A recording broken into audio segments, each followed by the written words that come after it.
ರಾಜ್ಯ ಕಾಂಗ್ರೆಸ್ನಲ್ಲಿ ಬಣ ಬಡಿದಾಟ ಉಲ್ಬಣಗೊಂಡಿರುವಂತಹ ಈ ಹೊತ್ತಿನಲ್ಲಿ ಇವತ್ತು ಕಾಂಗ್ರೆಸ್ಗೆ ನಿರ್ಣಾಯಕ ದಿನ. ಒಂದ್ ಕಡೆ ಕುರ್ಚಿ ಕದನ, ಮತ್ತೊಂದ್ ಕಡೆ ಡಿನ್ನರ್ ಪಾಲಿಟಿಕ್ಸ್ ಬೆನ್ನಲ್ಲೇ ಇಡೀ ದಿನ ಇವತ್ತು ಸರಣಿ ಸಭೆಗಳು ನಡೆಯುತ್ತೆ. ಕಾಂಗ್ರೆಸ್ ಕಾದಾಟಕ್ಕೆ ಇಂದು ನಿರ್ಣಾಯಕ ದಿನ. ರಾಜ್ಯಕ್ಕೆ ಉಸ್ತುವಾರಿ ರಣದೀಪ್ ಸಿಂಗ್ ಸುರ್ಜೇವಾಲಾ ಅವರು ಬಂದಿದ್ದಾರೆ. ಸರಣಿ ಸಭೆಗಳನ್ನ ಮಾಡ್ತಾರೆ. ಅವರ ನೇತೃತ್ವದಲ್ಲೇ ಇವತ್ತು ಸಭೆಗಳ ಮೇಲೆ ಸಭೆ.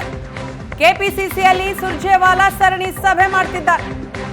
ಪಕ್ಷ ಸರ್ಕಾರದ ಬಗೆಗಿನ ಸಭೆಗಳಲ್ಲಿ ರಣದೀಪ್ ಸಿಂಗ್ ಸುರ್ಜೇವಾಲಾ ಭಾಗಿಯಾಗಿದ್ದಾರೆ. ಕಾಂಗ್ರೆಸ್ ಶಾಸಕಾಂಗ ಪಕ್ಷದ ಸಭೆ ಸಂಜೆ ನಡೆಯುತ್ತೆ. ಈ ಸಭೆ ಬಹಳ ಮಹತ್ವವನ್ನ ಪಡೆದುಕೊಂಡಿದೆ.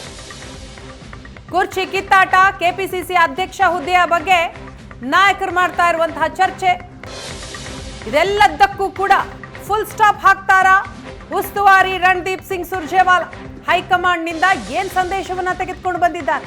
ಅವರು ತಂದಿರುವಂತಹ ಸಂದೇಶ ಇವತ್ತಿನ ಸರಣಿ ಸಭೆಯಲ್ಲಿ ಸುರ್ಜೇವಾಲಾ ಅವರು ಕೊಡ್ತಾರೆ. ಬಣ ಬಡಿದಾಟ, ಡಿನ್ನರ್ ಪಾಲಿಟಿಕ್ಸ್ಗೆ ಬ್ರೇಕ್ ಹಾಕ್ತಾರಾ ರಣದೀಪ್ ಸಿಂಗ್ ಸುರ್ಜೇವಾಲಾ? ಕಾಂಗ್ರೆಸ್ ಪಾಲಿಗೆ ಇವತ್ತು ಹೈ ವೋಲ್ಟೇಜ್ ಡೇ.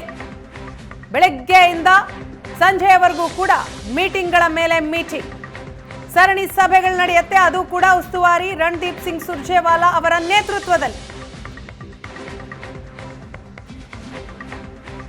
ಈ ಬಗ್ಗೆ ಮಾಹಿತಿಯನ್ನ ಕೊಡ್ತಾರೆ ನಮ್ಮ ಪ್ರತಿನಿಧಿ ಮಾರುತೇಶ್. ಇದೀಗ ನಮ್ಮ ಜೊತೆ ಸಂಪರ್ಕದಲ್ಲಿದ್ದಾರೆ. ಮಾರುತೇಶ್, ರಾಜ್ಯ ಕಾಂಗ್ರೆಸ್ನ ಪಾಲಿಗೆ ಇವತ್ತು ಹೈ ಡೇ, ಬಿಗ್ ಡೇ. ಇವತ್ತು ಸಭೆಗಳ ಮೇಲೆ ಸಭೆಗಳಾಗ್ತಾ ಇದೆ ರಣದೀಪ್ ಸಿಂಗ್ ಸುರ್ಜೇವಾಲಾ ಅವರ ನೇತೃತ್ವದಲ್ಲಿ.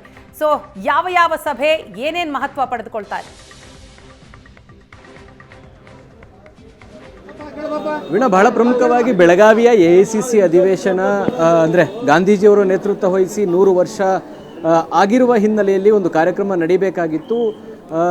ಮನಮೋಹನ್ ಸಿಂಗ್ ಅವರ ನಿಧನದಿಂದಾಗಿ ಅದು ಮುಂದೂಡಿಕೆಯಾಗಿತ್ತು. ಸೊ ಈಗ ಅದರ ಪೂರ್ವಭಾವಿಯಾಗಿ ಈ ಸಭೆ ನಡೀತಾ ಇದೆ. ಸಭೆಗೆ ಬಹುತೇಕ ಸಚಿವರುಗಳೆಲ್ಲರೂ ಕೂಡ ಆಗಮಿಸಿದ್ದಾರೆ. ಈಗಾಗಲೇ ಸುರ್ಜೇವಾಲಾ ಕೂಡ ಬೆಂಗಳೂರಿಗೆ ಆಗಲೇ ಏರ್ಪೋರ್ಟ್ಗೆ ಬಂದಿಳಿದಿದ್ದಾರೆ. ಅವರು ನೇರವಾಗಿ ಕೆಪಿಸಿಸಿ ಕಚೇರಿಗೆ ಆಗಮಿಸ್ತಾರೆ. ಬಹಳ ಪ್ರಮುಖವಾಗಿ ಈ ಸಭೆಯಲ್ಲಿ ಏನು ಚರ್ಚೆ ಆಗುತ್ತೆ, ಒಂದು ರಾಜ್ಯ ನಾಯಕರಿಗೆ ಯಾವ ರೀತಿಯ ಸಂದೇಶವನ್ನು ಹೈಕಮಾಂಡ್ ನಾಯಕರಿಂದ ಬಂದಿರತಕ್ಕಂಥ ಸುರ್ಜೇವಾಲಾ ಅವರು, ಅಂದರೆ ಹೈಕಮಾಂಡ್ನ ಪ್ರತಿನಿಧಿಯಾಗಿ ಬಂದಿರತಕ್ಕಂಥವರು ಯಾವ ಮೆಸೇಜ್ ಪಾಸ್ ಮಾಡ್ತಾರೆ ಅನ್ನೋದು ಸದ್ಯಕ್ಕಿರುವಂಥ ಪ್ರಶ್ನೆ. ಈಗಾಗಲೇ ಇರುವಂತಹ ಗೊಂದಲಗಳು ಅಂದರೆ ಡಿನ್ನರ್ ಮೀಟಿಂಗ್ಗಳು ಆಗಿರುವಂಥದ್ದು ಒಂದು, ಇನ್ನೊಂದು ಕಡೆ SC ಸಮುದಾಯದ ಸಭೆ ಸೇರುವುದಕ್ಕೆ ಹೈಕಮಾಂಡ್ ಅದಕ್ಕೆ ಮಧ್ಯಪ್ರವೇಶ ಮಾಡಿ ಸಭೆಯನ್ನು ಮುಂದೂಡಿಕೆ ಆಗುವಂತೆ ಮಾಡಿರುವಂಥದ್ದು.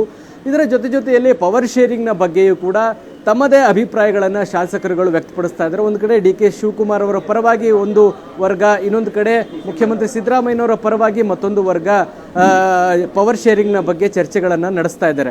ಸೊ ಈ ಎಲ್ಲ ಬೆಳವಣಿಗೆಗಳ ಹಿನ್ನೆಲೆಯಲ್ಲಿ ಈ ಸಭೆಗಳು ನಡೀತಾ ಇರೋದು ಅತ್ಯಂತ ಮಹತ್ವದ್ದಾಗಿದೆ. ಹಾಗಾಗಿ ಈ ಸಭೆಯಲ್ಲಿ ಯಾವ ಮೆಸೇಜ್ ಪಾಸ್ ಮಾಡ್ತಾರೆ, ಯಾಕೆಂದರೆ ಈಗಾಗಲೇ ಹೈಕಮಾಂಡ್ ಈ ರೀತಿಯಾದಂಥ ಬಹಿರಂಗ ಹೇಳಿಕೆಗಳನ್ನು ಕೊಡೋದಾಗಲಿ ಸಭೆಗಳನ್ನು ಮಾಡೋದೇ ಆಗಲಿ ಮಾಡಬಾರ್ದು ಅನ್ನುವಂಥ ಒಂದು ಸೂಚನೆ ಕೊಟ್ಟಿದೆ. ಅದಾದಾಗ್ಯೂ ಕೂಡ ಪ್ರತಿಕ್ರಿಯೆಗಳು ವ್ಯಕ್ತವಾಗ್ತಾನೆ ಇದ್ದಾವೆ. ಹೀಗಾಗಿ ಇವತ್ತಿನ ಸಭೆಯಲ್ಲಿ ಯಾವ ಮೆಸೇಜ್ ಪಾಸ್ ಮಾಡ್ತಾರೆ ಅನ್ನೋದೇ ಸದ್ಯಕ್ಕಿರುವಂಥ ಕುತೂಹಲ.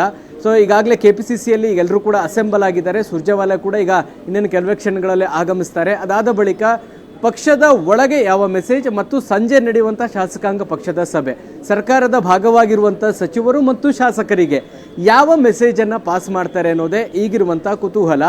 ಒಂದು ಕಡೆ ಸುರ್ಜೇವಾಲಾ ಅವರು ಹೈಕಮಾಂಡ್ನ ಸಂದೇಶವನ್ನು ತಂದಿದ್ದಾರೆ. ಸಭೆಯಲ್ಲಿ ಇದನ್ನು ವ್ಯಕ್ತಪಡಿಸ್ತಾರೆ ಅನ್ನುವಂಥ ಮಾಹಿತಿಗಳು ಲಭ್ಯವಾಗ್ತಾ ಇದೆ. ಸಭೆ ಬಳಿಕ ಯಾವ ಮಾಹಿತಿ ಅಂದರೆ ಯಾವ ಸಂದೇಶ ಅನ್ನೋದು ಕ್ಲಿಯರ್ ಆಗಿ ಗೊತ್ತಾಗುತ್ತೆ. ಸೊ ಇದು ಅನಿವಾರ್ಯ ಆಗಿದೆ ಅನ್ನೋದು ಬಹಳ ಪ್ರಮುಖವಾಗಿರುವಂತಹ ವಿಚಾರ ವೀಣಾ. ಯಾಕೆಂದರೆ ಪವರ್ ಶೇರಿಂಗ್ನ ವಿಚಾರ ಹೆಚ್ಚು ಚರ್ಚೆ ಆದರೆ ಸರ್ಕಾರದ ಇಮೇಜ್ಗೆ ಧಕ್ಕೆ ಆಗುತ್ತೆ, ಸರ್ಕಾರದ ವರ್ಚಸ್ಗೂ ಕೂಡ ಧಕ್ಕೆ ಆಗುತ್ತೆ. ಮುಂದಿನ ದಿನಗಳಲ್ಲಿ ಲೋಕಲ್ ಬಾಡಿ ಎಲೆಕ್ಷನ್ ಮಾಡಬೇಕು ಅನ್ನುವಂತಹ ಇಂಗಿತ ಸರ್ಕಾರಕ್ಕೆ ಇದೆ. ಈ ರೀತಿಯಾಗಿ ಪೈಪೋಟಿ ಮಾಡಿಕೊಂಡು ಈ ರೀತಿಯಾಗಿ ಪಾಲಿಟಿಕ್ಸ್ಗಳನ್ನು ಮಾಡಿಕೊಂಡು, ಡಿನ್ನರ್ ಪಾಲಿಟಿಕ್ಸ್ ಇರ್ಬೋದು, ಬಣ ಪಾಲಿಟಿಕ್ಸ್ ಇರ್ಬೋದು, ಸೊ ಇದನ್ನು ಮಾಡಿಕೊಂಡು ಮುಂದೆ ನಾವು ಎಲೆಕ್ಷನ್ನ ಫೇಸ್ ಮಾಡೋದು ಅಷ್ಟು ಸುಲಭ ಅಲ್ಲ ಅನ್ನುವಂಥದ್ದು ಕಾಂಗ್ರೆಸ್ ನಾಯಕರಿಗೆ ಗೊತ್ತಿದೆ. ಹೀಗಾಗಿ ಹೈಕಮಾಂಡ್ನ ಮಧ್ಯಪ್ರವೇಶದಿಂದಾಗಿ ಅಷ್ಟೇ ಇವು ತಣ್ಣಗಾಗಬೇಕಾಗುತ್ತೆ. ಹಾಗಾಗಿ ಸುರ್ಜೇವಾಲಾ ಆಗಮನ ಕಾಂಗ್ರೆಸ್ನ ಪಾಳೆಯದಲ್ಲಿ ಒಂದು ಮೆಸೇಜನ್ನು ನಿರೀಕ್ಷೆ ಮಾಡ್ತಾ ಇದ್ದಾರೆ. ಅಂದರೆ CM ಬಣದವ್ರಿಗೆ ಇರ್ಬೋದು, DCM ಬಣದವ್ರಿಗೆ ಇರ್ಬೋದು, ಯಾರೂ ಕೂಡ ಈ ರೀತಿಯಾಗಿ ಬಹಿರಂಗವಾಗಿ ಹೇಳಿಕೆ ಕೊಡೋದಾಗಲಿ ಅಥವಾ ಸಭೆಗಳನ್ನು ಮಾಡಿ ಮಾತನಾಡೋದಾಗಲಿ ಮಾಡಬಾರದು ಅನ್ನುವಂಥ ಎಚ್ಚರಿಕೆಯನ್ನು ಕೊಡ್ತಾರೆ ಅನ್ನುವಂಥ ನಿರೀಕ್ಷೆಗಳಿದ್ದಾವೆ. ಹೀಗಾಗಿ ಸಭೆಯ ಬಳಿಕ ಯಾವ ಸಂದೇಶ ಅನ್ನುವಂಥದ್ದು ಸ್ಪಷ್ಟವಾಗಿ ಗೊತ್ತಾಗುತ್ತೆ. ವೀಣಾ.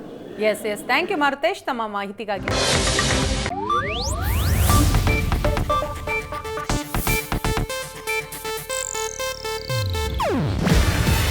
ಇದು ಏಷ್ಯಾನೆಟ್ ನ್ಯೂಸ್ ನೆಟ್ವರ್ಕ್ ಪ್ರಸ್ತುತಿ.